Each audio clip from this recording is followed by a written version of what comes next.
Going on a Plane by Anne Sivardi.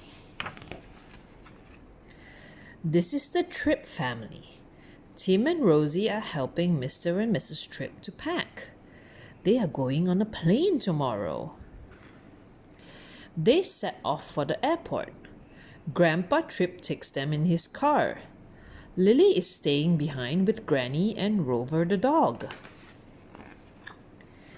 Mr. Tripp unloads their bags. One of them topples over. It is Rosie's. She collects her things. "Sorry," says Mr. Tripp. The Tripps check in. "Here are the tickets," Mrs. Tripp says to the lady at the check-in counter. Another lady weighs their luggage. The Tripps go through a metal detector.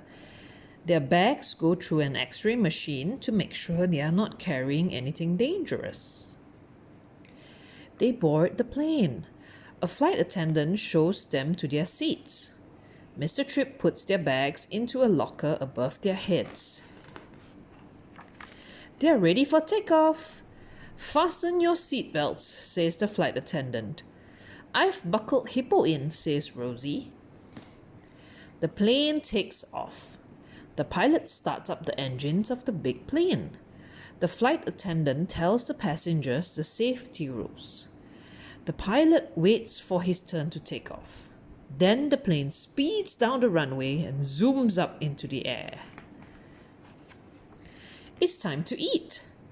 "Here's your lunch," the flight attendant says to Mrs. Tripp. Tim can't wait to start eating his meal. The flight attendant speaks to the pilots. She goes into the cockpit and asks the pilots if they would like to have something to eat too. The plane will land soon. Mrs. Tripp and Rosie go to use the toilet.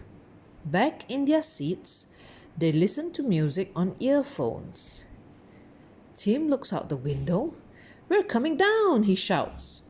Soon the plane lands safely on the runway. The Tripps get off the plane. They walk down the stairs to the bus that will take them to the airport building. "Catch my hat!" cries Mrs. Tripp. They go through passport control. An officer checks their passports. "Look," Rosie says to Mr. Tripp, "he's putting a big stamp in yours." They collect their luggage. They wait at the baggage carousel until their bags arrive. "Here are my things," Rosie says to a porter. The Tripps leave the airport. Mrs. Tripp gives the porter some money. "Taxi, taxi," shouts Mr. Tripp, and off the Tripps go to their hotel.